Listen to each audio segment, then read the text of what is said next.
Yozgi ta'til davrida o'quvchi yoshlarning bo'sh vaqtini mazmunli tashkil etish, ularning qiziqish va iste'dodlarini rivojlantirishga qaratilgan Dolzarb 90 kun loyihasi doirasida qator tadbir va tanlovlar o'tkazilmoqda.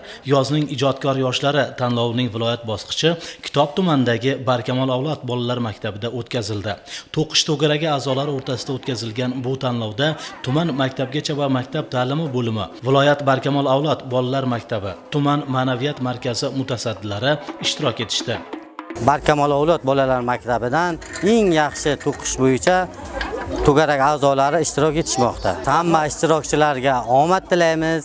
Kelajakda Barkamol avlod to'garaklarini ochmoqchi biza, ya'ni IT sohasiga sistem to'garaklarini, keyin sun'iy intellekt, axborot texnologiya to'garaklarini Barkamol avlod maktabimizga joriy etmoqchi biza.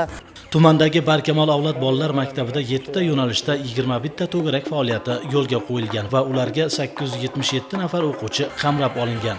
Tadbirda viloyatimizning barcha tumanlaridan kelgan Barkamol avlod maktabi o'quvchilari to'qish, oila hamshirasi, kvilling, munchoqli bezak, bichish-tikish, do'ppidozlik, kompyuter muhandisligi, shaxmat, ingliz tili, rus tili, radiotexnika va elektronika, yosh fotohavaskor, folklor, ekodizayn va interyer, maktabga tayyorlov, matematika kabi to'garaklarda olib borgan ishlari bilan ishtirok etishdi.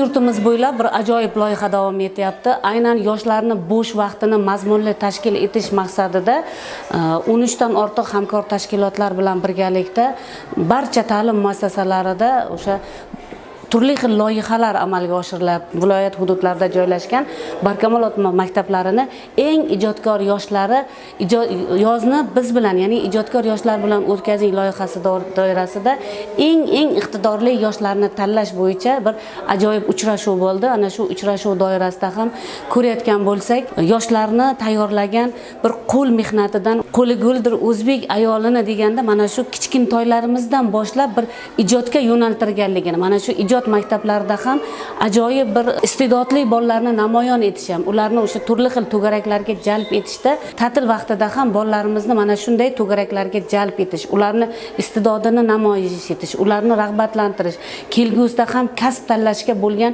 yo'nalishini qo'lidagi hunari bilan birgalikda, iste'dodi bilan birgalikda kelajakda ham kasb egallashiga bir dasturli amal bo'lib xizmat qilishiga bir turtki bo'layotgan loyiha desam mubolag'a bo'lmaydi. Bolajonlar tomonidan tayyorlangan qo'l mehnati buyumlari, sportchi yoshlarning chiqishlari, kuy va qo'shiqlar, raqslar barchaga manzur bo'ldi. Tanlov yakunlariga ko'ra, birinchi o'rin Shahrisabz shahri Barkamol avlod bolalar maktabi to'garagi, ikkinchi o'rin Kitob tumani Barkamol avlod bolalar maktabi to'garagi, uchinchi o'rin esa G'uzor tumani va Qarshi tumani Barkamol avlod bolalar maktablariga nasib etdi. G'oliblarga Barkamol avlod bolalar maktabi tomonidan diplom va esdalik sovg'alari topshirildi.